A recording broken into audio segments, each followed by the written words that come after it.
much for being back. And if you just joined us, you're still on to Enterprise Morning, reaching you from Enterprise Television today, the 29th and the day of May 2025.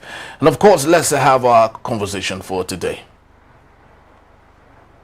President Bola Ahmed Tinubu, marking the midpoint of his administration, highlighted key achievements over the past 2 years, particularly in national security and economic growth.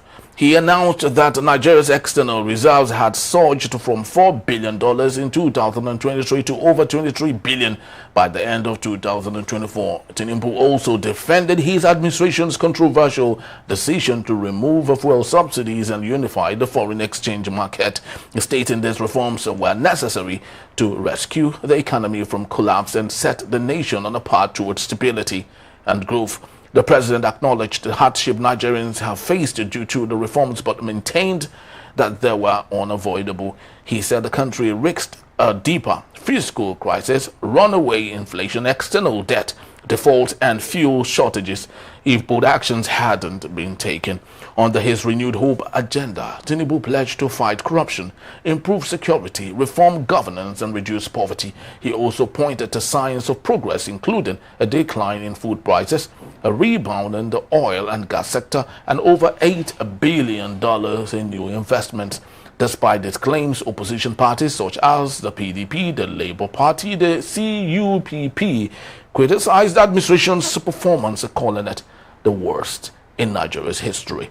Still, Tinubu reaffirmed his commitment to leading the country through its challenges and appealed for continued public support, stating that the reforms are beginning to yield results and Nigeria is now better positioned to weather the global economic shocks. Now, that's what they have said. Let's have a discussion of reality. And with us is Innocent Aduluwa, journalist, public affairs analyst, and joining us right about now is Emeka Madunagu, journalist, public affairs analyst. Thank you so very much, gentlemen of the press. Yeah, pleasure. Happy Democracy. Happy Democracy Day. Happy anniversary. Yeah, happy anniversary, of course. So we have so much to talk about. I just sincerely hope that the time that we have is enough for us to discuss so many things that is staring us right in the face. I'd love to start with you, Emeka Madunagu. What do you make of President Bola Ahmed Tinubu's a statement marking the second year of his administration? Yeah, thank you very much. I think Tinubu's administration has been backed more by missteps than deliberate actions to achieve remarkable results. It's been more of ego. I mean, on the day of his inauguration, there was no need for him to have said fuel subsidy is gone. There was no need. Because it was clear. I had even been one of the proponents for removal of fuel subsidy. So it was clear to Nigerians that certain actions had to be taken, to deal with the distortions, in the downstream sector of the petroleum industry, and that one of them would have to be the removal of subsidy and the, transitioning to deregulation. It was clear, but it was clear also that President Muhammadu Buhari cleverly dodged the bullet, but he pushed it to the National Assembly, which took about 3 years to pass the Petroleum Industry Act. That was passed, I think, in April 2018, and then it now said, that that fuel subsidy will stop. Will stop from June 2023. It was clear. Now, a new government usually does its best to enjoy goodwill. Statutory goodwill is there. The people dash you goodwill for the first 6 months, no matter how misguided or senseless your policy. The people tend to just, well, let's give them some time to adjust. Just like you've seen what Donald Trump has done. I mean, this since January till now. People are okay. Well, maybe the first 3 months, maybe, but gradually by the 4th month, And they began to say, hey, Donald, what's going on? This is not what we agreed. What's going on? You know, we don't understand. You say something in the morning, while we are at the board, you know, in the boardroom trying to figure it out, the next day we hear an announcement that you've rolled back. So what's going on? So, but Tinubu, for the first time in the history of Nigeria, he destroyed that goodwill before taking off. There was no need to have removed subsidy in the manner he did. It would have been a gradual thing. Like I tell people, if he had come in to say, okay, we will let the PIA take off. Then, the PIA says that fuel subsidy will end by June. But okay, we'll give it another 6 months. You know, so that let's see what we can work out based on the PIA. You see, in governance, you have to take deliberate steps which are tied to the rule of law. You don't make knee-jerk actions as if, you know, you're not working with the law. The removal of petrol subsidy was right. It was lawful. It was there in the law. But the manner in which you removed it was what torpedoed everything. Even the foreign exchange market. For you to float your currency, your exports must be at a level where they can conveniently take care. Now, just before we get into the forex, maybe let's finish with the subsidy is gone drama. Innocent Aduluba, Emeka said it's a knee-jerk approach, but don't you think it's more like prolonging the evil days? Every presidential candidate, from Atiku Abubakar to Peter Obi to Bola Ahmed Tinubu, those are the three, pivotal ones, said they were going to remove the petrol subsidy. So he was courageous enough to have done that earlier. So what is the problem in there, if I might ask you? Because leaving that and hopefully wanting it to go as when it wants to is like prolonging the evil days, which of course doesn't really help any matter. Oh, well, I would rather put a poser on D-Day, Inauguration Day. President Tinubu slashed off, or some people say yanked off, and like Emeka puts it, like something out of spontaneity. So I will ask two of you a question before I continue. We used to have petroleum minister. So how long from that day President Tinubu was sworn in before he completed the appointment of his ministers?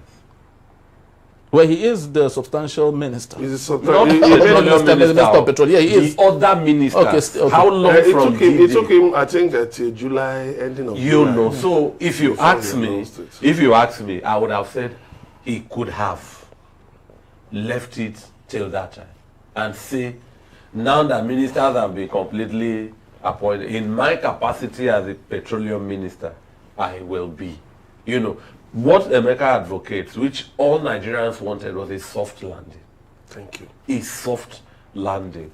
Even though the days of President Buhari seem a bit less harsh than this, Nigerians were looking for a reprieve at the dawn of change. So if we cannot get a reprieve, it shouldn't have been this worse from the get-go. And notice that it was a comment that was done without any kind of supervisory control. Every filling stations began to dictate it the way they wanted. And so you will hear, in Enugu State, this is how it in Kwara, in the same commodity, the same country. And at that moment, high salary earning staff of the NNPC had just one job: to announce prices past it. They were not refining. They just announced how much will be this and that. But generally speaking, congratulations. President Tinubu is somebody who is admired in many circles. He's a man who divides opinion. A lot of people hate to love him. Some love to hate him. But it will be on record that he set out to achieve his life dream as president, and he did.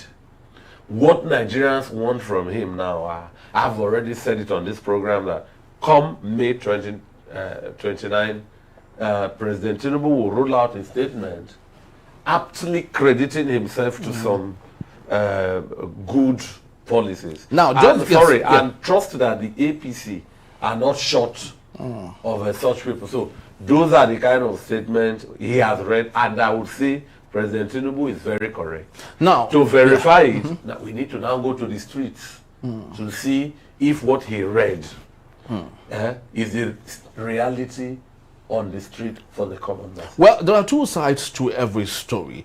The story on the streets of Nigeria and the story from the man in charge. He stated this morning, I'd love to quote one of the statements he said, just an excerpt from the many. 2 years ago, you entrusted me with the sacred responsibility to lead our nation at a time of historic challenges. The situation I inherited demanded urgent and courageous action. Emeka Madunago, do you agree with the president, first knowing that we were off the gallows, the economic gallows of Muhammadu Buhari? I think Buhari had a better, the Buhari administration had a better better winds to sail. Had better winds to sail. To sail the ship of state than Tinubu, but they mismanaged it. And I'll tell you why. You mean starting from 2015? 2015. Okay. We got into a recession in 2016. But somehow oil prices adjusted in such a way that we're able to move, out of that recession gradually. But the opportunities they had, they mismanaged them. We now had COVID, where there was a balance of payments problem globally. Oil prices went down. Now, what Buhari did was a knee-jerk reaction. Quickly went and borrowed $3.4 billion from the IMF, from our special drawing rights. Excuse me. Now you will expect that that money would have been used to negotiate certain things. For instance, our loans, to say, hey, look, man, we're in a mess. Balance of payments a problem, we're in a mess. So, can we get some kind of reprieve, debt cuts and all of that? Can you cut our debt? Because a lot of countries were asking for favors, and they actually got favors. A lot of countries actually got favors, but they mismanaged it. They took the $3.4 billion, put in Bank of International Settlements, just brought a little, gave to the microfinance bank belonging to CBN to just give Nigerians loans, 2 million, 1 million, 250. That was arrant nonsense. They mismanaged that. And then Nigeria jumped into a second recession. At what point? Which was after COVID. Okay. Which was needless.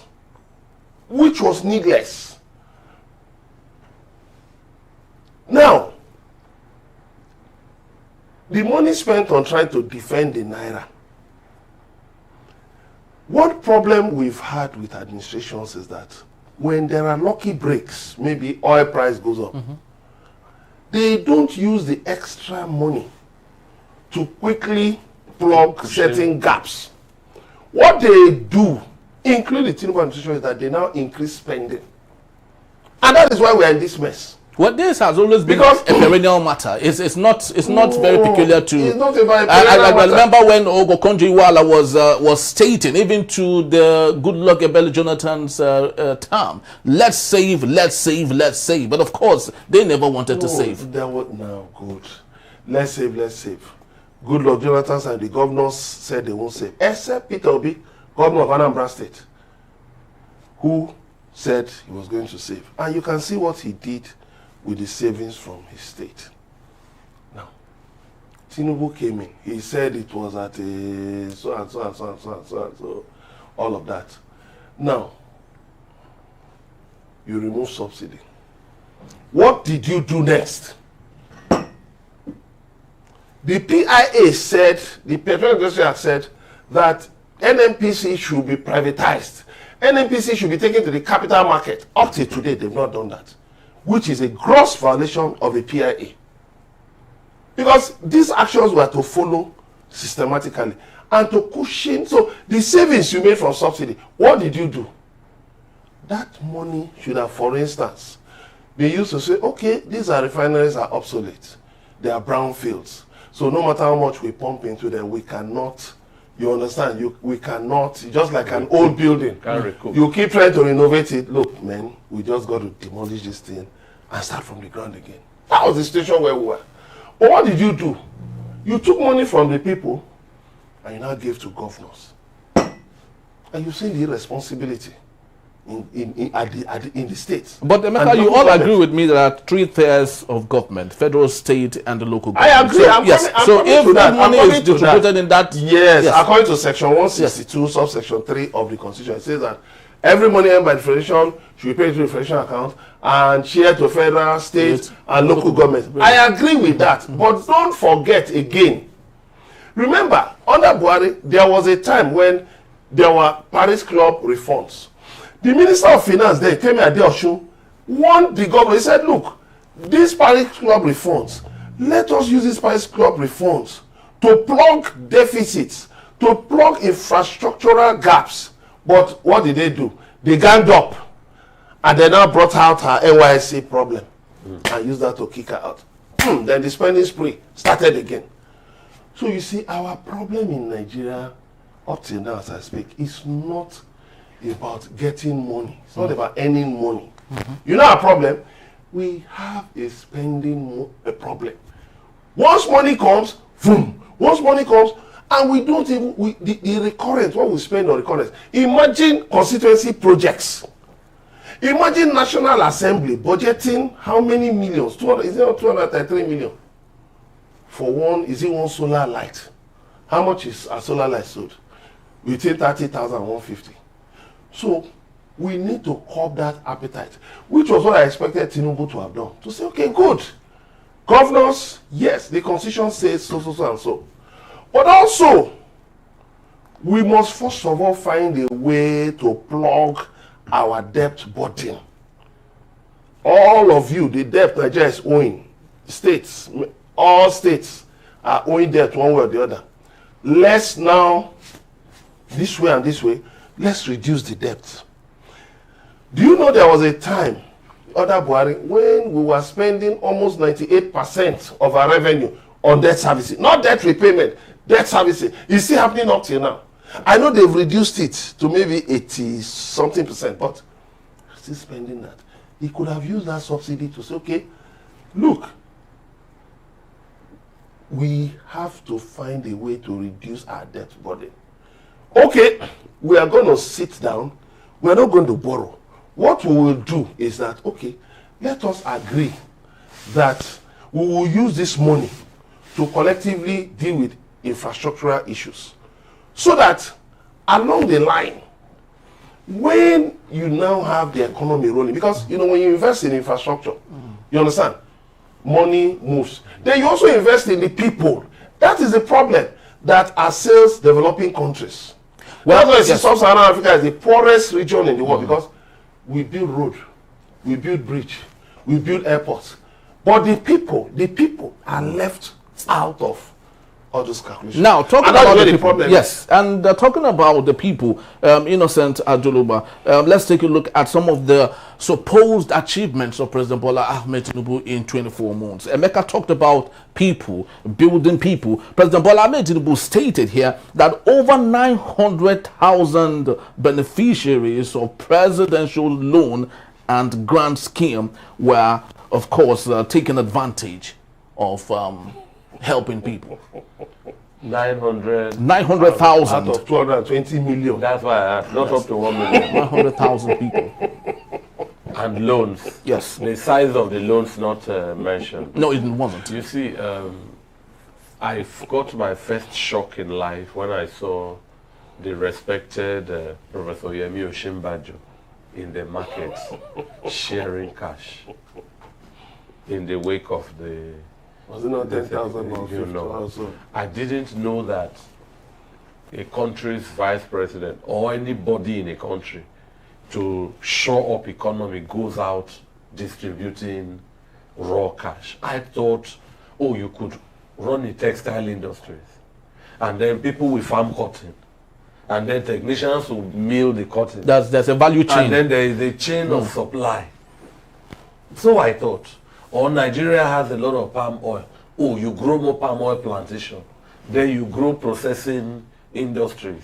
And then we can consume, export, there will be R&D, people will take care of improved seedling. But you just stand in one market or the other. And it's elected state, so.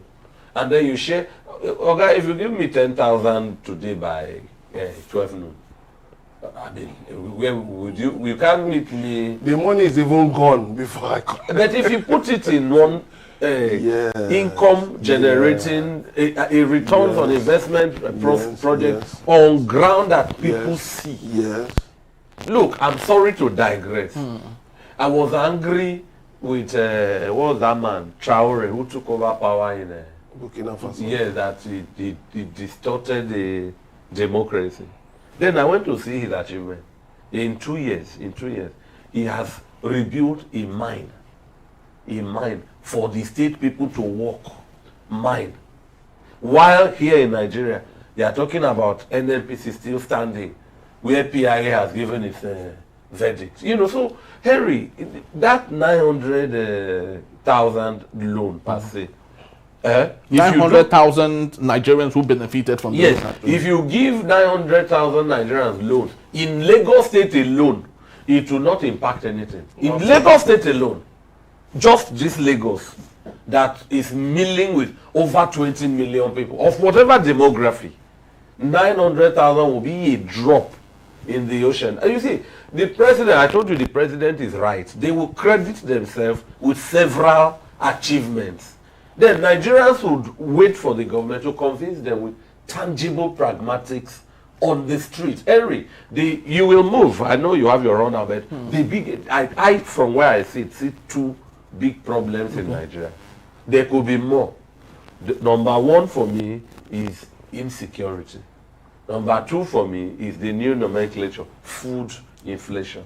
The president did not read that in 1 out of 36 states, we've donated or activated tractor farming for massive food production. Well, he's been invited. I think it's very important that we make it clear here. The governor of Niger State has invited him severally to commission, tractors and other implements for agricultural cultivation en masse. Sorry to cut you. Yes, please I'm do. so sorry to cut you.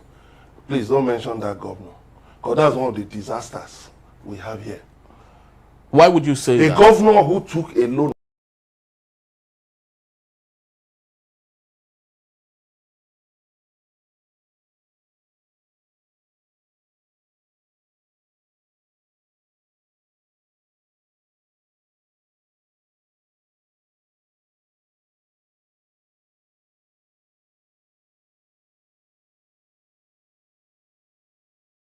If President Tinubu had allowed the PIA to guide the situation, Dangote refinery was about to come on board, 650,000 barrels a day.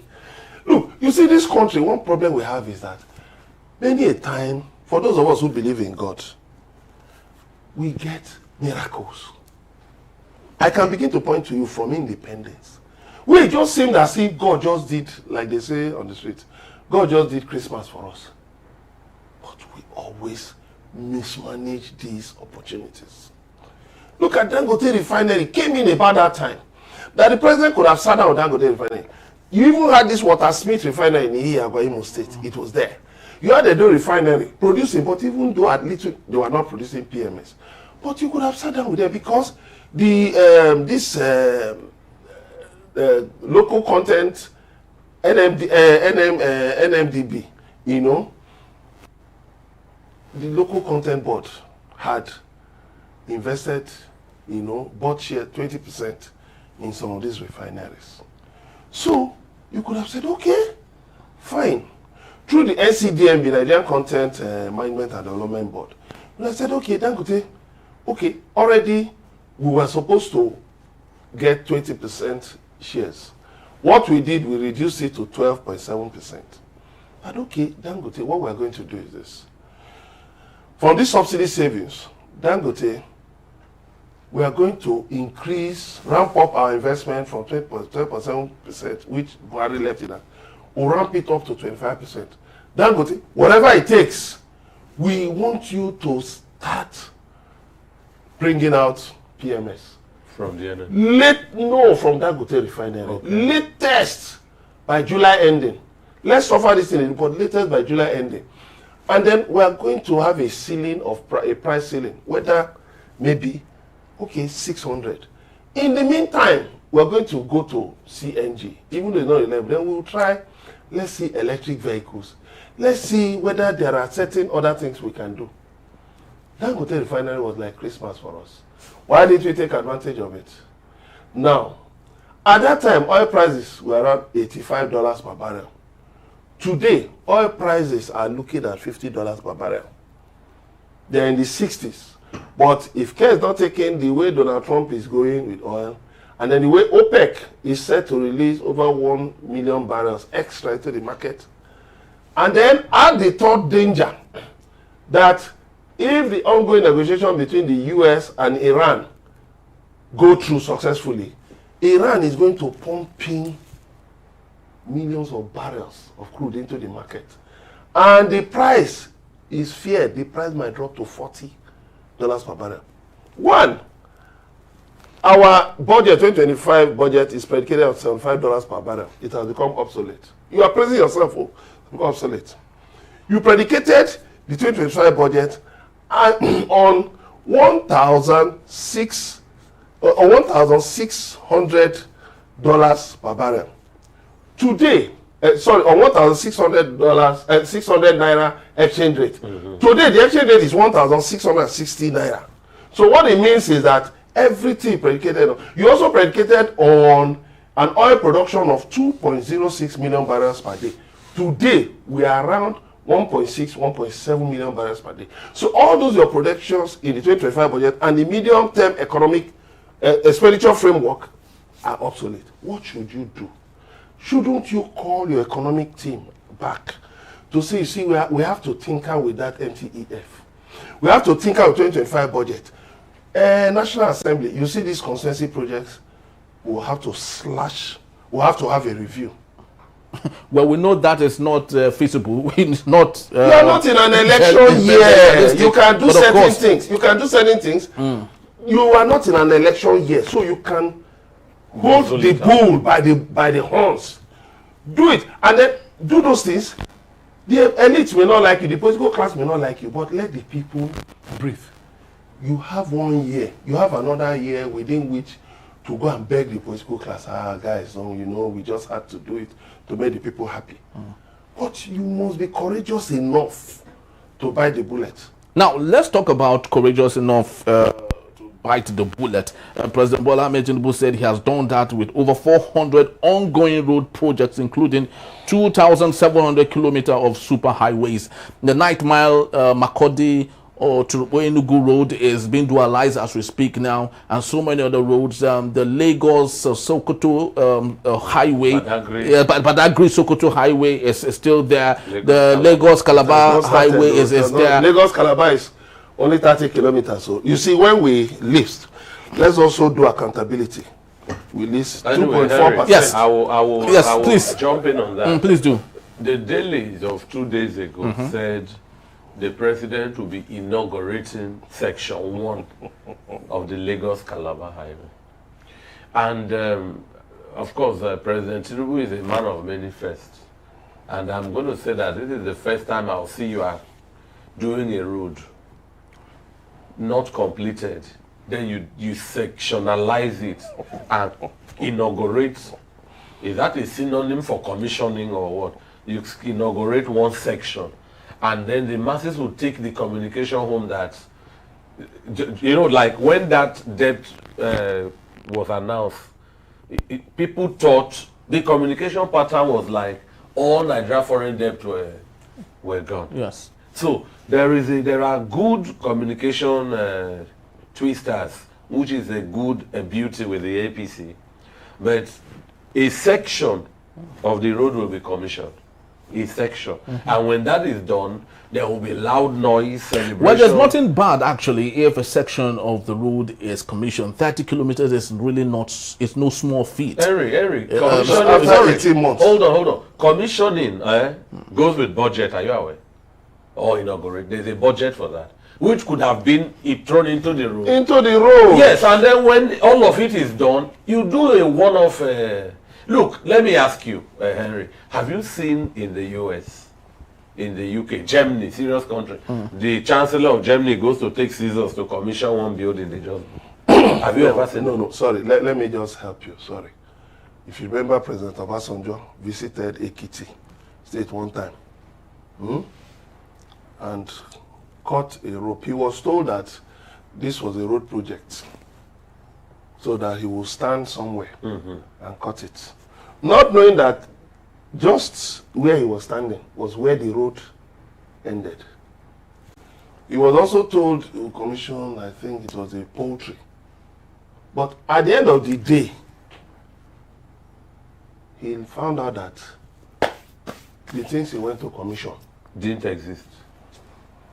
Okay. It's actually a very sad one. And guess what? That Ekiti governor would flood that place with journalists, and there will be media stories that. Oh, sorry, did you see one? Have you seen one video where a lawmaker went to commission a manual borehole, and after they clap for him, okay, Oga, work on the, and he was just pressing it, no water came out. No, but he tried. Air came out. Water that came out. So, Innocent Adoluba, just to continue on that, because we're actually trying to, bring up the supposed achievements, yes, of President Bola Ahmed Tinubu. This is realistic. We all can experience it. 70,000 naira minimum wage payment. And let's start from our NYSC Youth Corps members. They're all receiving 77,000 naira. But that is another reaction rather than proactive. Because of your sister Ray, who she's my sister. Okay, I wish I knew her.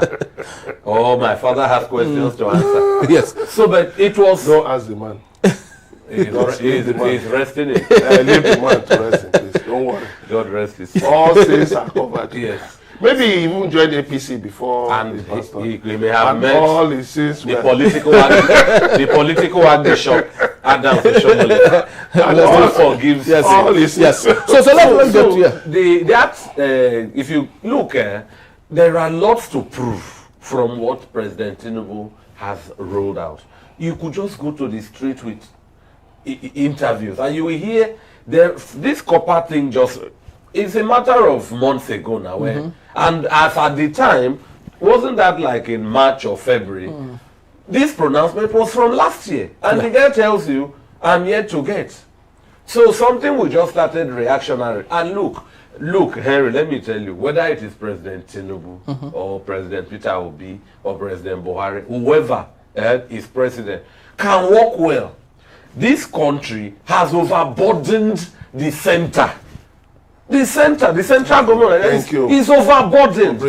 Why will you be listing NYSC payment as an achievement of the federal government? Well, it is still an achievement if you ask me. From 33,000 to 77,000. Well, the federal government is more than 20%, 200%. Go to South Africa. Housing is under the purview of the local government. In America. Road, you are going to America, in Africa. Okay, in Africa. Road construction is under the purview of the local government. Employment, and you are here, Education Minister Dr. Tunji Alausa, Education, is telling us that over 4,196 teachers failed their exam. Those are but candidates are writing exams at night by 11:30 p.m. Leave that. It's part of the achievement. No, I'm saying that, and I'm saying that in one building. One Lagos government school or Kogi government school, there are teachers in that school, sir. One is a federal teacher teaching English, JSS 2. Another one is a state teacher in that same school teaching English, JSS 3. And the federal teacher has a salary higher than the. So there is too much mix-up, too much. See, the federal government should allow itself to specialize in defense, customs, currency, international relations, and leave education or copper salary, and then you deal with serious issues. Now, talking about serious issues, yes, I would love to believe this is a serious one, Emeka. Over 13,500 terrorists eliminated in Nigeria. I never knew it has become possible for us to count dead bodies of terrorists. I never knew. The National Population Commission, they have a department for counting dead terrorists. Well, I don't know. It's possible they had a means of doing that. But like somebody said this morning on social media, that is it possible now that the ghosts, that as those terrorists were being killed, their ghosts were coming back again to life, to life. Okay. That as they were killed, they resurrected. Haven't killed them. The problem should have gone down. But they resurrected and came back again. So that this number, maybe we need to do. Do you know there was something that came up on social media yesterday? I'm still trying to verify it. That there was one resolution or a bill passed by the 9th National Assembly where it was said that repentant terrorists will get foreign training. That is still, I think they're still trying to manage that, no, but it's established that repentant terrorists are being absorbed into the police and the army. Yeah, the truth is, if militants in the Niger Delta, could be sponsored out of the country for whatever study, and then why are they now in the East now attacking IPOB? Why not do a kind of registration? Okay, you terrorists. Like for amnesty, North and South. Everybody register. We know your problem is that you have lived in Nigeria for too long. So poverty has, dulled your sense of reasoning. Okay, let's take you abroad. Let's take you abroad so that you can see, sinner climb, and then maybe your senses will be better adjusted. But let me ask like you, a terrorist who is captured, before they repent, the gap between capture and repentance, why don't we expose them to justice? Where are they? Where were they in the gap between capture and repentance? Do you know they're even being given 50,000 after the reintegration program? You give them 50,000. That's why the governor of Borno State said he suspects that some of them are going back to Boko Haram. No, but the governor of Borno passed a strong message in an elderly manner. He said the president should listen to the governors and the soldiers on the battlefield, not the National Security Advisor, Nuhu Ribad. That's the governor of Borno State. Yes. But let's continue on the achievements of President Bola Ahmed Tinubu.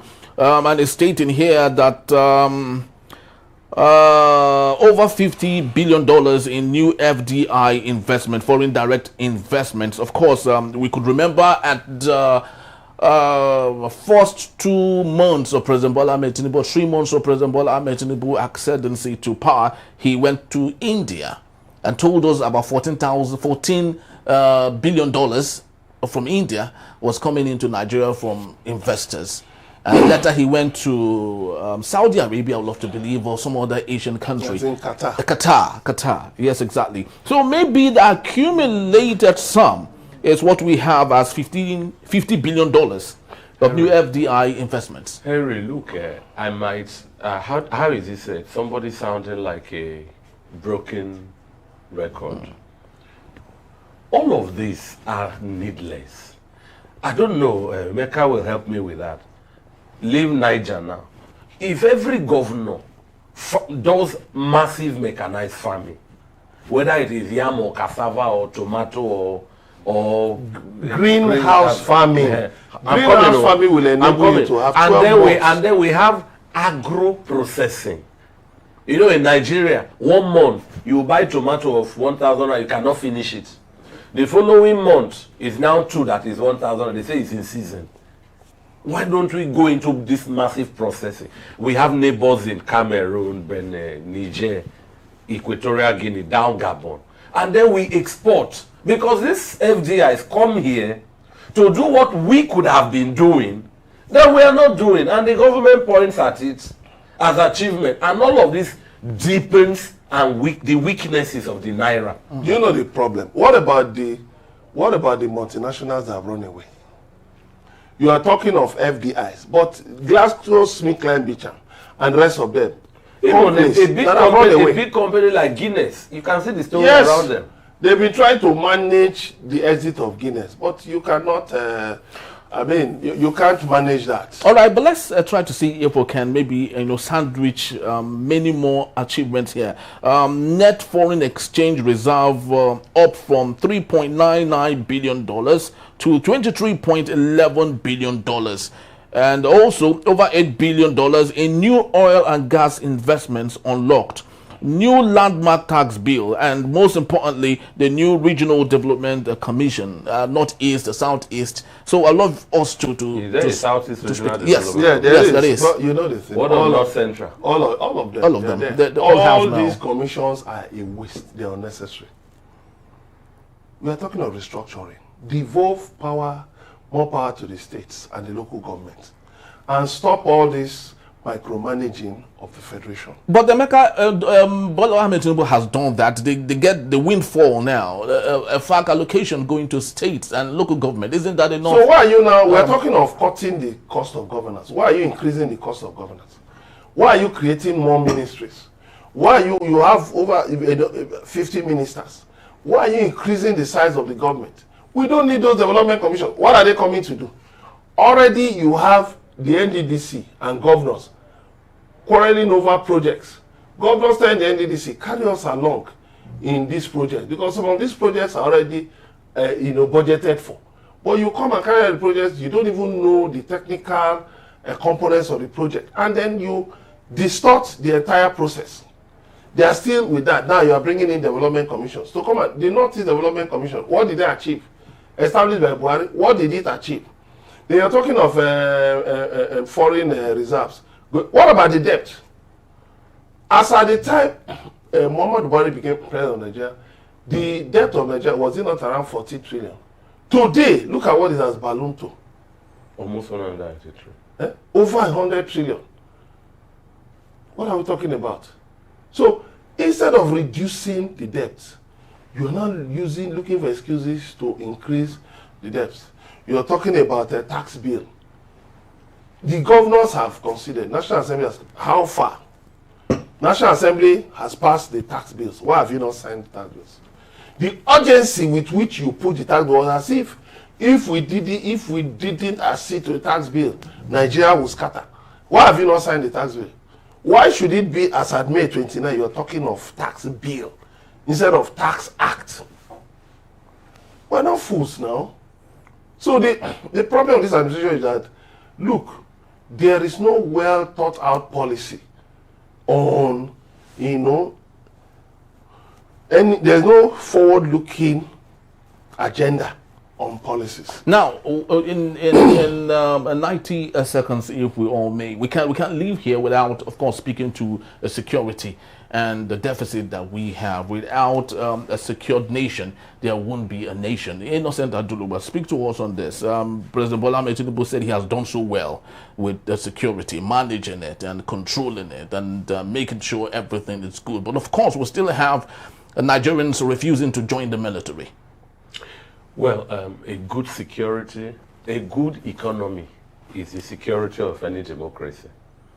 And with the level of Nigeria's insecurity, I dare say our democracy is under threat. Because we are not securing ourselves. To that extent, we are not securing our democracy. And if security is elitist, one elected politician, one minister, each of them have police attached to themselves and family and children, if that is what we describe as security, the deficit is too bad. To the point that if you go to the southeast now, a southeasterner can kidnap a southeasterner. If you go to farm, okay, when President Tinubu was in France, you saw the bloodbath across Benue and Plateau. Not true. So I will rate President Tinubu's administration as the worst in the history of this country as regards security. So he's not been able to manage it. Remember, he didn't cause it. He wasn't the one that I'm not blaming him causing. Yes. I'm talking of him curbing it. Okay. With all the resources at his disposal in the last 2 years. It is under President Tinubu we saw Nigeria's military being mocked, tortured, killed under video.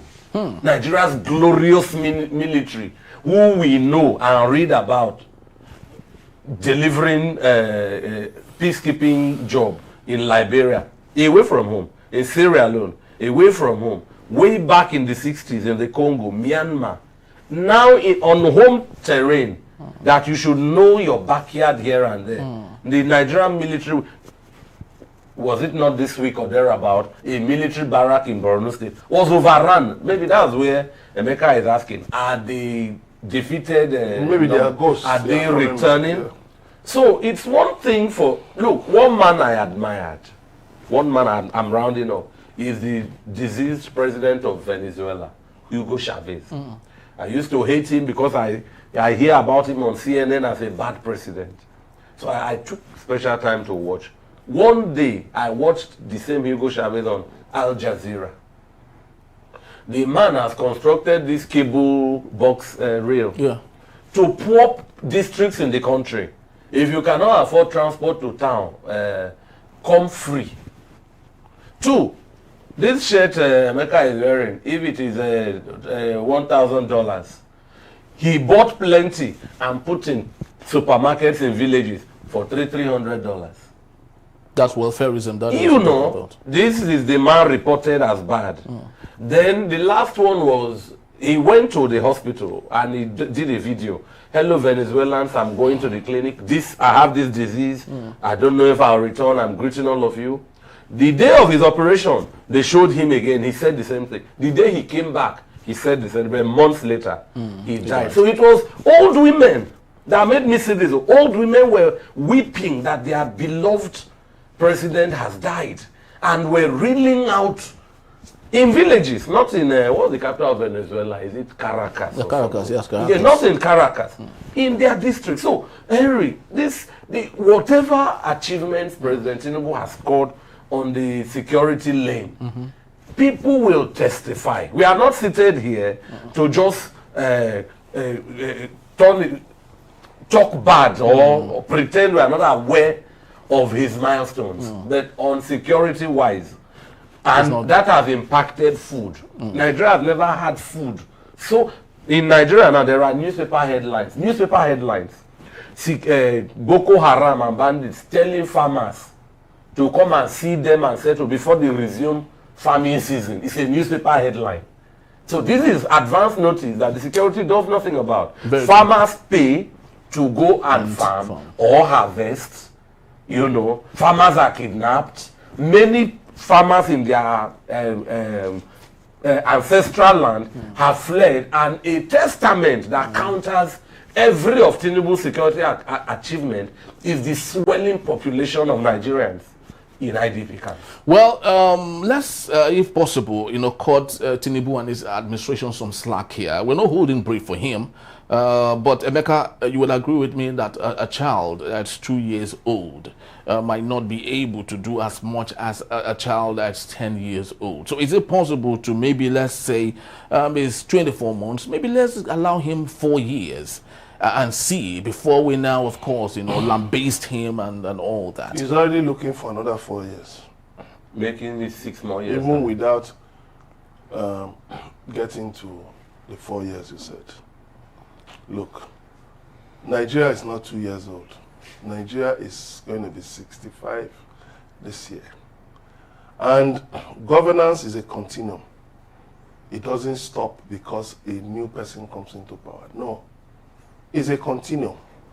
So Tinubu only needed to continue from where others stopped. And the problem is that you don't need to, the truth is that you don't need to reinvent the wheel. You don't need to reinvent the wheel.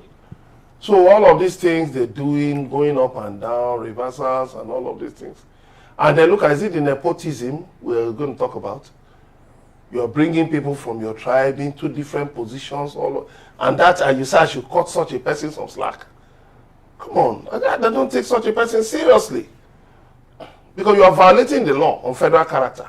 But don't you think meritocracy is the way? Oh, really? Only from the southwest and Kwara State? What kind of meritocracy? That is why we are saying that all these disadvantaged states and all that we should scrap those things, because there is no state in Nigeria today that hasn't produced professors. There is no state in Nigeria today that hasn't produced permanent secretaries in the federal civil service. There is no state today that doesn't have universities, federal and state universities, polytechnics, colleges of education.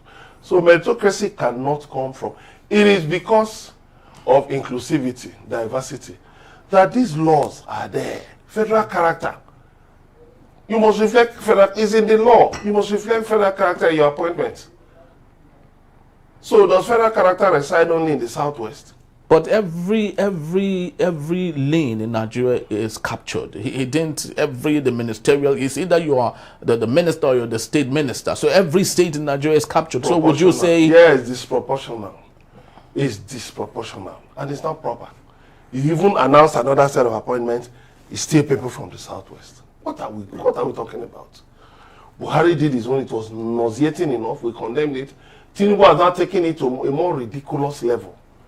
It is not right. Look, if some people are saying that Nigeria should break up, it is because they have seen things that tell them that they're actually being told they don't belong to Nigeria. All right, Emeka, no, please, yeah? Just you can just. Yeah, you can use. You wanted to ask? Yeah, I wanted to. You had something to say so that we can. President Tinubu has now gone full 2-year cycle. Okay. And the Nigerian missions abroad are yet to have embassies. Are yet to have ambassadors in 2 years. In 2 years. I think this is unprecedented. Is there a government that has, so I don't. It's and then. This calls for the missions abroad, the trimmings. We don't need ambassadors to look at Togo and Benin Republic. A single ambassador can cover those two, because they are sandwiched between Ghana. Somebody can even cover from Cote d'Ivoire and run them with maybe outreaches around. And the media is awash of it, you are aware. That staff at Nigerian embassies abroad are being owed for like over 6 months plus. So the President Tinubu is a lucky man. He's on the precipice of glory. If he takes a self-examination for the last 2 years, he can redeem himself and possibly emerge Nigeria's best president. If he can look beyond partisanship and sycophants who praise him. Very, very true. Some of his answers may be with the Peter Obi, who is not in his party. Maybe with what's his name? Kingsley Moghalu, who is not in your party. Maybe with a Showore who is opposing you. Maybe with Anatiku Abubakar. So look around. In fact, invite defeated presidential aspirants and hobnob with them. Some of the things they campaigned that they would do that endeared them to Nigerians can be applied by this government since it's for public good. Very, very true. There's no rocket science, ladies and gentlemen, that Nigeria cannot be great. The ambassador of South Korea sent to Nigeria said that sometimes in South Korea they desperately wish that we can maybe take over their country while they come here, so they can teach us how to run a wonderful country like Nigeria. He said that on national television, and I watched and I said, wow, imagine what other people think of what we have been blessed with. And Lee Kuan Yew is a very textbook example. He took over that country even when it wanted to have itself sandwiched with Malaysia, which of course they saw Singapore as a fishing ground that needed no help whatsoever. But of course, Lee Kuan Yew took that challenge and in less than 2 decades took the country from a third world, a fourth world even, to a first world country. And this is to speak towards that what we have is really a deficit of those to make it happen. Not that we do not have the system to make it happen, but we have a gross deficit of those to make it happen. We can go on and on this particular matter because it's very so glaring, looking at us and staring at us right in our faces. But of course, we have to let it go for today. Thank you so very much, gentlemen, for being here. We truly do appreciate both of you. All right, that's just about the time we have. I love to believe we enjoyed our show today. Please do well to visit us. If you may, you can always find us at Enterprise TV.